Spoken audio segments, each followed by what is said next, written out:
I have a lot of cultural stuff I want to talk about, but I want to start with something about an institution that's actually near and dear to me, which has done something terribly, terribly wrong. It has committed a breach of justice. The Mystery Writers of America, where they give the Edgar Awards for Best Crime Writing. I've been nominated for it 5 times. I've won a couple of them. They're an organization largely of lovely people, but they did something truly wrong.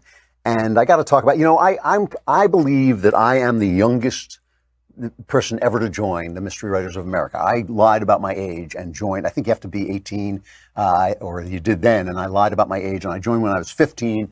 And my major memory of that period of the time, because I think I let my membership lapse and then came back and joined legally, but my major memory of belonging to the Mystery Writers of America at 15 was I went into New York to a cocktail party, which was very sophisticated for me at Mystery Writers of America. And mostly it was, in those days, it became a much bigger organization over time, but in those days it was mostly old ladies who did write mysteries.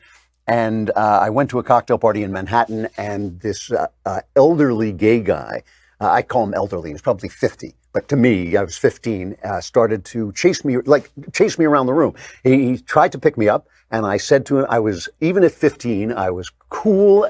I was so cool. I just said to him, hey, I'm really flattered, but I'm completely I can't tell you how uninterested I am in sleeping with you. And I walked away, and he started to follow me. And wherever I went, whatever conversation I went, and here I was, this 15-year-old trying to be a sophisticated guy at a writer's party. I wanted so desperately to be a writer, and here I was hanging out, and this guy just would not leave me alone. And I kept saying to him, please, I'm not interested, and I get it. I have nothing against you. And in those days, I could have called the police, but please leave me alone. And he just kept following me around. And finally, I turned to him and I said, dude, if I were a girl, I didn't say dude because in those days we didn't say it. I said, but if I were a girl and you were doing this, you would understand you're a creep. But I'm not a girl, and because I'm not a girl, I'm going to knock you into the middle of next week if you don't get the hell away from me. And that finally chased him away, and he left. So I didn't get screwed by the Mystery Writers of America, but somebody did. Linda Fairstein. Linda Fairstein was an intrepid prosecutor, Manhattan prosecutor. She specialized in rape cases. She was a very brave spokeswoman, sometimes saying, listen, you got to understand that some of the people who come in and say they've been raped haven't been raped. You can't believe all women. But she prosecuted rape fearlessly. And she, from 1976 to 2002, and I'm reading this from a City Journal piece by Paul Hawthorne, but I know a lot of this stuff anyway, but I just want to make sure I get the facts right.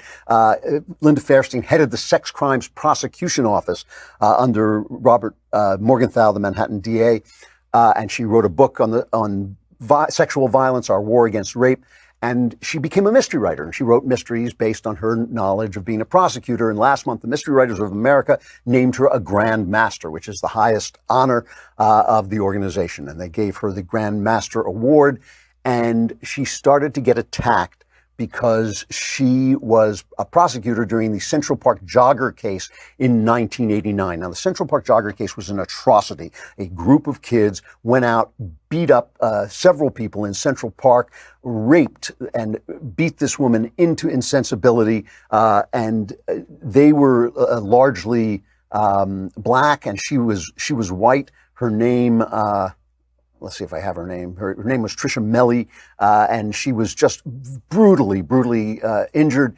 And several of these kids were sent to prison for it. And at the time, it was said this was a gang attack, right? It was a gang attack. And at the time, the jury knew that the DNA did not match the people who were being convicted, but it was a gang attack. They didn't say that they had personally raped her. But later they were released because it was shown that the DNA was attached to somebody else, and somebody else confessed to being the guy who actually did the rape on this woman. But to me, it is an open question. These guys have sued, and the city settled with them for millions of dollars. They made out like bandits, basically. But there were other people who were 6 men who were viciously attacked in the park that night, and these guys admitted to doing it. They admitted to doing it. So people at the LA Times, Steve Cha, a Korean-American writer and editor of the crime section of the Los Angeles Review of Books, wrote in the Los Angeles Times, Fairstein Fairstein shouldn't be the toast of a black tie literary gala. She should be notorious. She was personally involved in securing the false confessions that formed the prosecution's entire case, fueled by racist tensions and racist rhetoric. I remember this case. There was no racist rhetoric except on the left claiming that this was a problem. He compared them to the Scottsboro Boys, the Central Park Five. It was 5 juveniles convicted, and they started this big furor about this, and they took away Linda Fairstein's award.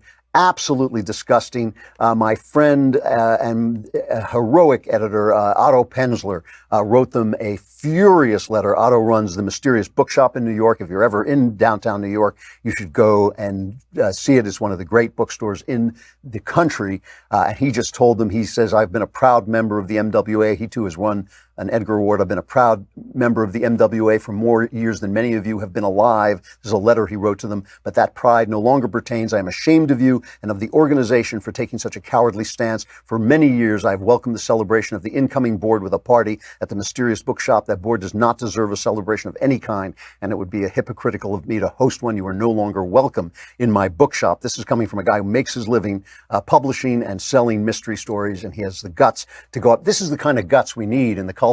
This is an attempt that what there really is doing culture while conservative. That is what is being penalized here. They do not want the narrative to be given over to the right at all. Why? Remember, we started out talking about the Kavanaugh hearing and what a triumph that was for justice, what a triumph it was for fairness and due process, and what a triumph it was over hysteria. And so we feel, oh, we won. We've won that. But think about this, and I've mentioned this before, but it's worth mentioning again.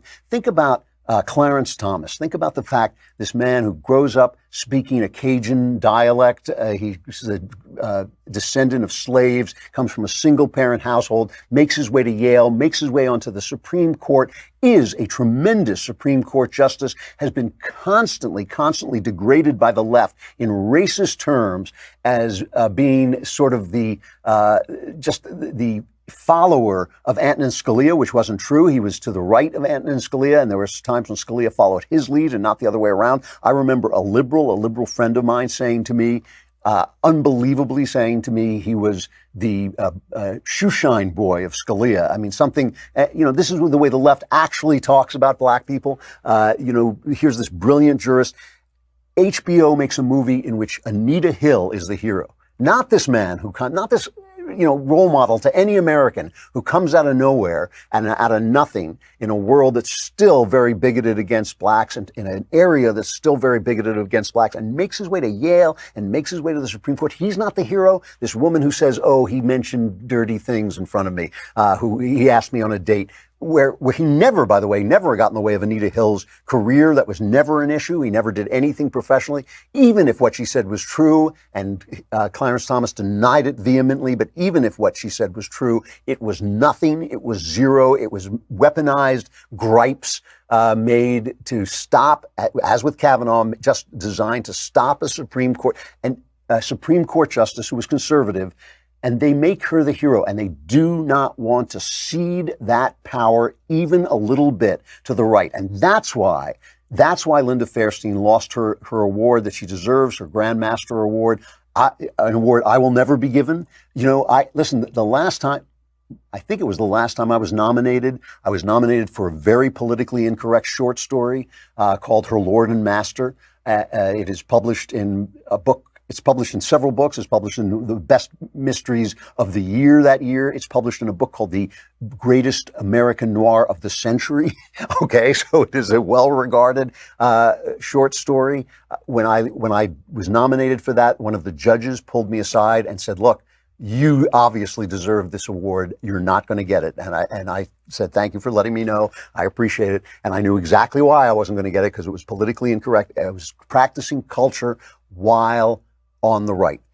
And they don't want to give that up because they want the narrative. Remember, even after Clarence Thomas won, even after he became a Supreme Court justice, even after he has laid his mark on the court, they reserve the power to denigrate him and to make Anita Hill the hero of his story.